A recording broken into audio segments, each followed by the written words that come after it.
expected to be the hottest day of the year today. Temperatures soaring to 30 degrees in some parts. So we brought the whole show outside to try and enjoy a little bit of the sunshine. It's lovely. And Nick Ferrari and Ashley James have put on their sun cream. Yeah. And they're here to take a look at today's I think you've been in the studio all morning, haven't you? Yes. So this is the Yes. first This chance is I've had lovely, to come right? outside. I go in darkness. I normally come. This is fantastic. I didn't know. No wonder so many people weren't ringing me today. They're all out in the sunshine. Good Enjoying Lovely, isn't themselves. it? Yeah, for sure.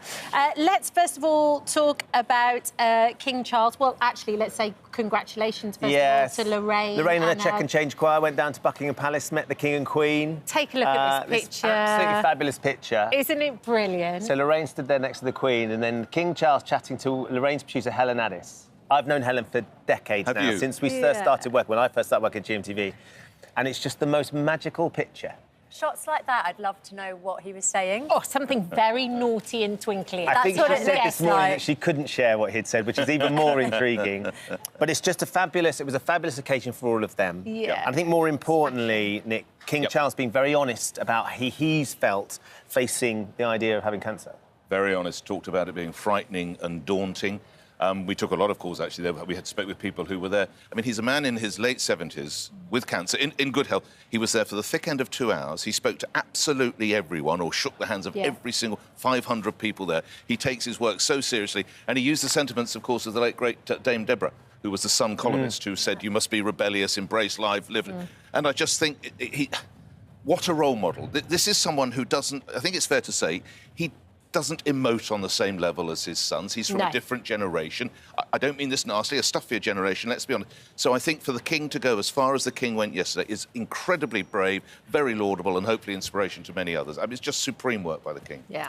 It's when you see King Charles being that open and that honest, you see how far, I think, the royal family have come. But also, as Nick was saying, he might not be as eloquent and as open as his sons, but actually even that is an amazing departure from where he was. 100%. I also think, you know, something that Dame Deborah spoke so well about was kind of the stigma around cancer and, you know, the royal family, like you said, you know, traditionally probably would have kept their medical ailments very private. The fact that he is there being so open about cancer, not only will it help so many other people and it will help with early detection, I imagine, but also I think it provides real comfort to people who are experiencing cancer.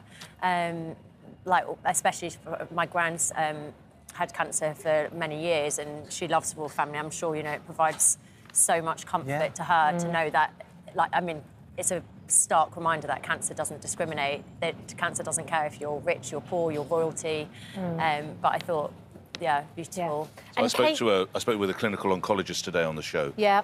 And she said, the 3 hardest words you have to say to anybody are, you have cancer. Yeah. But if you get it early, and she said it's a privilege because I then work with that person, we then extend their lives. In many cases, we beat the cancer. Yeah. But I'm of an age now where, you know, I am dreading someone leaning across a desk one day and saying, sorry, Mr. Ferrari, but you have... And so when you see the courage of these people, just keep living life. As Ashley said, just keep living life. Grab hold of life and ring every second. Well, what you also hope as well is that it will make people call up and get a check. I'm going for a mammogram this afternoon. Are you? Do you know what? Like, it's just one of those things where it's like, actually, I can't put that off. I must go and do that, and I must make a call and get an appointment. Prostate last month. And I think just seeing things like that makes you go, oh, I must remember. And if you catch it early, screenings, keep checking your boobs, prostate, all of it is so important. We did the testicle one the other day, didn't we? Actually, we had it live check on the show. Yeah, it was incredible. Absolutely. So he's still undergoing a treatment more than a year after his diagnosis.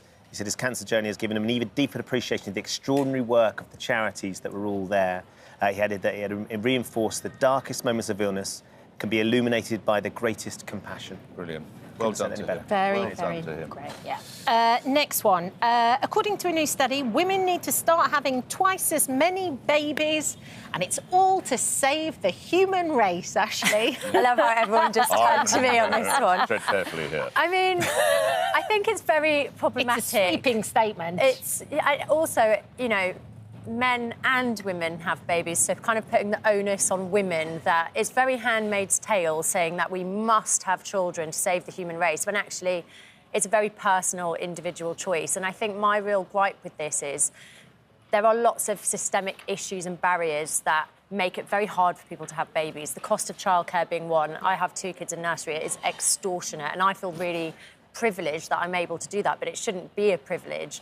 And, you know, you hear the governments, all governments recently, on all sides saying we need to get more people back to work, but they're making it so difficult for working parents. 74,000 women a year who would like to work, who aren't granted flexible working. They can't afford the cost of childcare, so they are being forced out of the workplace. Then my son Alfie starts school in September. 13 weeks of holiday.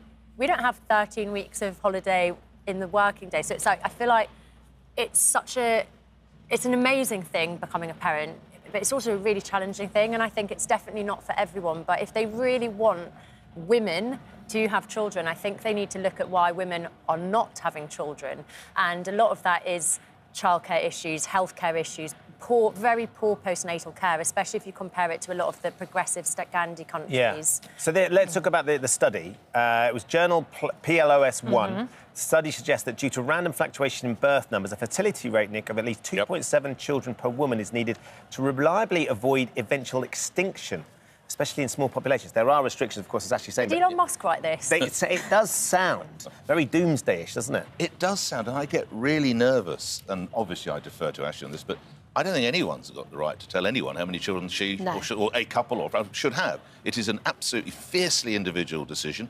There are people watching this show now who might be one of 5, 6, 7 children, and everything is fantastic. And there may be a woman who's really had to battle to have one child, and she has gone through hell and back to have that one child. So someone coming along making rather blanket assertions like this, I don't feel they're particularly comfortable with things such as that. It's too delicate, too personal an issue. I think maybe put a few more women in power. That might help save the human race before having the baby. I also do think there's a lack of compassion, especially for new mothers. So many people experience... so many people experience, whether it's postnatal depression, there's lots of debates around whether it's appropriate to breastfeed or not. When I wouldn't say that we're a very inclusive, supportive place for especially new mums, but when people try to talk about it, they're like, well, don't have kids if you can't afford them, or do you think you're the first person? So I think we really do need to look at why people are choosing not to have children and fix those issues, as opposed to rolling back women's rights and now reproductive rights. Sure. It does feel like we're entering The Handmaid's Tale. Yeah, it's a bit weird. Let's move on to the next story, because if you are lucky enough to have children, whether you're having enough or not is a different matter. I wonder what your grandparents think of their names. Nick, do your parents, when they were with us, did they have issues with your boys' names? Dad had gone, so it was only Mum. No, Mum didn't care at all. My eldest son is named after me. We ran out of names, but it's like a family tradition. And my other boy's Seb, so Nico and Seb are my That's sons. fine. Yeah. Well, any name is fine. As soon as you say that's fine. Because if you want to call yourself whatever, I don't know.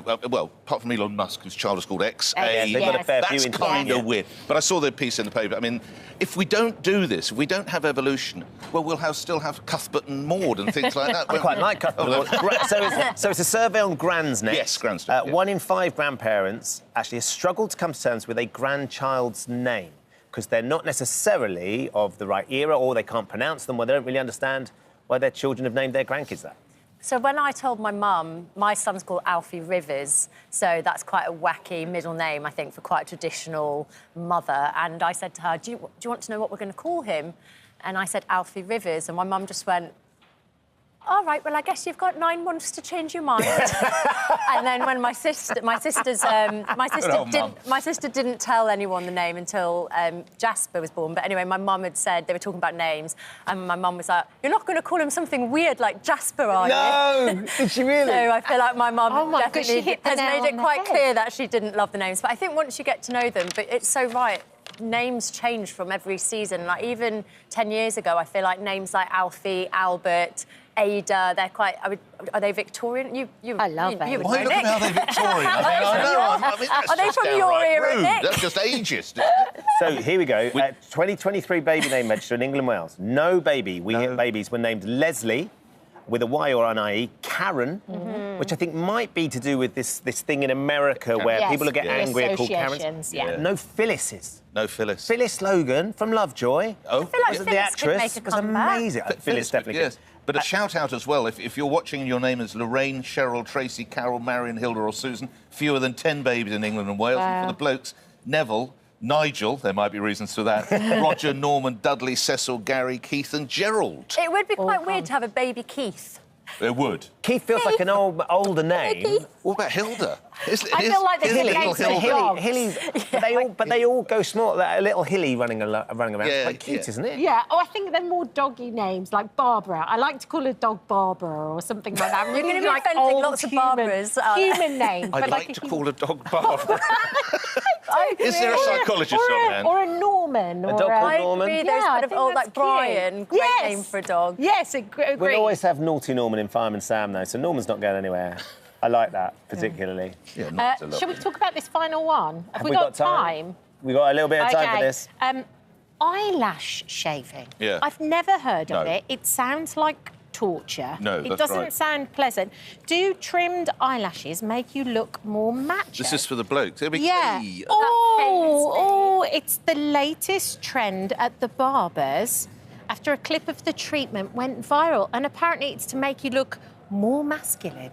Apparently, we must thank our friends in Turkey for this. This is where it's come from. 38 million people have watched this, and now it's travelling through North America, New Zealand, and even Europe. Now, I have used a Turkish barber, not for this. Yeah. They do this incredible thing where they burn Ears. you. They burn your ear hair, yeah? It's amazing, Yes, isn't it's it? I mean, fabulous. I'm Isn't loving it that. wax they put They in burn and it. pull it out? Yeah, And I don't want to burn get it. too It's a close. long They time. also do nasal hair as well. So Yes, we'll they leave do. it there. But that is not for me.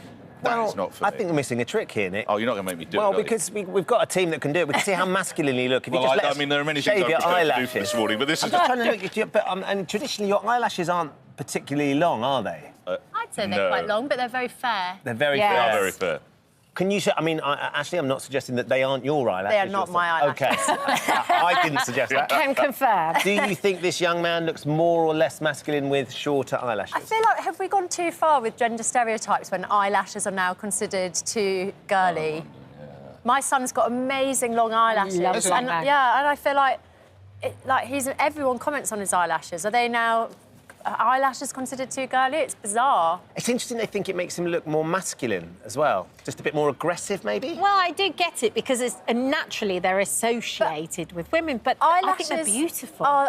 Literally have a purpose to stop dust from Correct. going in your eyes. So you're like, I'm so manly, I don't need to protect my Bring eyes on the from dust. I want dust. Look how manly I am with my bloodshot eyes. Well, look, we're going to go to the weather. We're going to shave Nick's eyelashes No, in we're the not. weather. We're going to see how much... I'll do it. I volunteer. Where's the exit? Oh, Sorry, we're in the dear. garden. I might get lost. This Thursday morning, and Nick and Ashley have stuck with us, so let's get on with our next story. According to a new study, children link accents with intelligence from as young as the age of 5. I think we're turning towards Ashley on this one I was because... like, why Yes. they were looking... You did your mother. Brilliant. Yes, you did, impersonated your just. mother. But if people wouldn't know necessarily, they wouldn't understand that you're not actually from down south. You're a northern lass. Yeah, you stayed at my house, haven't you? I My have. old house. Yeah, so it's funny because I've always struggled with accents. It's probably like my biggest insecurity that I've ever had because when I started boarding school as a scholarship child, I was the Geordie girl, and so I was always singled out of go on, say something. And so originally I faked my accent because I was so young. I just wanted to fit in, and I didn't want to be this kind of token Geordie girl. But I had prejudice about the way in which I spoke in terms of like coming from like a more working class background, and then obviously now that I speak like this. Although funny enough, my taxi driver was a Cockney yesterday, and he was like, "Are you from up north?" Really? And He normally, picked it up. he picked it up. Wow. Real Cockney was like, "That is not a southern accent." But Plastic yeah, southerner, I that's what always he's am saying. really, I'm always really aware that people assume that I'm from a very different background, and I'm really proud to be from Northumberland, and I kind of feel sad that I don't have the accent anymore. But you can do it. It's still there, right? Yeah. Yeah, but Still it'd be in there. weird. Like I'd just be putting on an accent, which is obviously what I originally did when I was 8. Yeah. But I think You're getting heckled. It's the It's accent police. what's their accent? The researchers showed 27 children, all aged 5, from Essex, a short video that introduced 2 cartoon characters. One character was described as clever, able to read, write and speak well, while the other was described as not clever, lacking those skills. The children then listened to recordings of 3 British accents, standard Southern English, their local Essex accent and a Yorkshire accent. I think people do make assumptions. You see it in politics, I think, as well, that people tend to trust a posh accent more. And I don't know if it's because, like, the class system's so deeply ingrained. That Pekingese accent's really annoying, isn't it? Yeah, that is. Yeah. But a border collie bordering on absolutely. Even if you think back to when like TV first started, it was a very different type. It was very like Queen's English, wasn't it? Whereas now you've got like amazing accents like AJ Adudu, like very northern accent, and I think it's amazing because it will slowly help to like reduce that stigma that actually where you're from has nothing to do with your intelligence. I like this last bit, Nick. Children who are exposed to a wider range of accents at home were less likely to show any biases at all. Yeah, you see, I'm really disappointed with this children because Ashley's absolutely right. As I was growing up and watching the news, everybody probably spoke like this and all the news was delivered like this and probably the Prime Minister spoke like this and everyone spoke like that. Well, thank God we've now moved on and some of the biggest TV presenters in the land do not have those sort of accents and I'm staring at one of them right now. You know, you're very proud of your middle truths. And I would have thought we'd come through this. So I'm really disappointed that it's the children and... But maybe it's because they were in Essex, weren't they? They were a group of kids. Yeah, they were. It would be interesting to see, we were saying. Yeah, maybe. There was a group in Yorkshire and a group who were in southern England, and they all heard the different accents, whether that was mapped relative to where they grow up as well. Because I remember doing this story last year. The accent that they use a lot for banking services is a Scottish accent. Did you know that? Scottish is, particularly female Scottish. Right. You'll ring a lot of financial institutions. It's not a Scottish widow, but it could be. a Scottish, it's because it's just seen as a very... And also quite soft and down. So Scottish female voices are really used as a front line as well. So it's all in an accent. Okay. Let's turn to a debate that is gripping the internet as we speak. Who wins in a fight between 100 men and a gorilla? Over the last few days, this viral video has gone, I think, millions and millions of views. Yes, here we go. This was the original. This is extraordinary. I don't understand. Actually, I know you, and you're always online, and it's fantastic. And you guys are always... This is when I realise I'm right not to spend that much time. Apparently, this has been one of those great debates. Well, is it 100 men? That's right. Who would win? The gorilla would win if it fought 100 men. All I know is I read a newspaper article today. And a male gorilla, has the strength to crush a human head with its hand like that. It has enough. I think it's 13,000 pounds or whatever it might be. Yeah, and also the strength. Are you ready for this? Here we go. To lift 20 men in one go. A gorilla could do that. Now they didn't say 20 men like me, but if it's 20 men like young Ben over there, that is the sort. So. The gorilla's going to win easy. Yeah. Of course. We've got a gorilla for that dog, by the way. Here we go. And there's now been sequels. It's the 10,000 gorillas versus 1 million, and the gorillas still win. I think people have too much time on their hands. There's a different poll that showed 1 in 50 men believe they could beat a horse in a 100-metre sprint. I mean, that's exactly what I said. I was like, what? They can run faster than a galloping I feel like horse. this comes back to... There is this study, I can't quite remember, but if you see a job ad, and if a woman can only do 2 of the things on the job ad, she'll say, oh, I'm probably not good enough, whereas a guy will see the 2 things and be like, I can do it. I can probably do it better and get promoted. So it is that, like, different mindset of, like, men and women. But would you like to go up against a gorilla? No, but listen, if it's a choice having my eyebrows, I'm prepared to run against a horse. Hang out with me or fight a gorilla. No, hang out with you. Some of the reasoning as to why the men would do better is men would have a better strategy. These were the comments. We'd be able to tire out the gorilla. The gorilla's too tall in the video. The men would overpower him easily. We just need to make sure we recruit 100 of the strongest men and the gorilla would fall. The men would be faster in real life. The gorilla couldn't catch it. I invite them to try it. Report back. Well, Mr. Beast is now suggesting, the YouTube is now suggesting he's going to try and recruit 100 men who are willing to try and put this into practice. Please, can no one... How do you tire out a gorilla? That sounds like the beginning of a joke. Give him a banana. I don't know. Right, let's come to our last story, which I'm quite excited about because in 2014, the Ice Bucket Challenge took the world by storm. Talk about going viral. It was all to raise money for ALS, and over here in the UK, the MND Association, Many Money for Motor Neurone Disease. In America, it raised $220 million. Here in the UK, it was £7.2 million. I think between us, we've all sort of done it. I did it with Susanna on the roof of the old ITV building. Did you? Oh, well done. Laura and Sean taking great pleasure in us. Wow. That looks like a cold winter day as well, that does. Freezing. Look how joyful Sean and Laura are. Great time. Ashley, you did it as well, I think. Yeah, I did I did it on some rooftop in Soho. That looks warmer. Who was pouring the water on you, It actually wasn't warm. I actually don't know. I don't know. And it's a dustbin. It happens all the time. Anyone want to do it? And you did a celebrity version. I had Boris Johnson throw a bucket of ice water. Oh, here we go. Here we go. There we go. There's Live Boris. on the radio. Oh, we enjoyed that. Yeah. Well, so interestingly, the reason we're talking about it is because He did love it. He did love it. on March 31st, an Instagram account belonging to the University of South Carolina's MIND, Mental Illness Needs Discussion Club, launched a campaign inspired by that to start bringing back the Ice Bucket Challenge to get people starting to talk about mental health. The leaders of MND and ALS have said they're all for this. Yeah. They aren't going to bring it back for their charity, so they're delighted that it's being used elsewhere. And all of a sudden, this is trending now. My son, Jack, I don't know whether, Jimmy, your fiance's son has done it. Here we go. This is Jack and me in the back garden. All of their mates are doing it on TikTok. It's a great pleasure. That's a big bucket you chose. Yes, That's a massive bucket. That is a big bucket. It could have been bigger, but all of their friends are now doing Why no it. audio? Probably best that we kept that. Oh, though. right, just check. Kept that, but it's becoming a really important thing. So more and more people are doing it. It's fantastic to see the impact these things have, actually, particularly if it's a subject we talk about a lot, mental health, and how important that is. Yeah, and I think, you know, the last Ice Bucket Challenge raised over £7 million. Yeah. And also I feel like it was the first, well, from at least to my knowledge, the first sort of like viral kind of charity Stunt type and thing, it kind of made everyone laugh, even if it was just people pouring it on your head. I feel like it was this real nice kind of like community thing. I was so confused when I was scrolling TikTok and I was like, why are these old videos coming up? But yeah, an amazing cause, and it's nice for people to get excited about it, and obviously just don't forget to donate to the charities as well. Yeah. And it's the thing with this, and it's all of them say, I'm doing the Ice Bucket Challenge for the Mental Illness Needs Discussion Club. Yeah. And I think that that's the point for Jack, who is 18, and all of his contemporaries around that age, at a young age, the young lads and the young girls, all talking about stuff like that. It's no bad Especially for thing. young boys to be talking about mental health as well. So just to clarify, I won't have my eyelashes trimmed, but I have got to race a horse, fight a gorilla, and you're going to throw a bucket of ice water over. Darn right. OK, well, let's do it. Let's do it. Just your standard Thursday. Just a regular Thursday. Thank you both for joining us. Thanks for visiting our This Morning YouTube channel. We upload tons of new content every single day.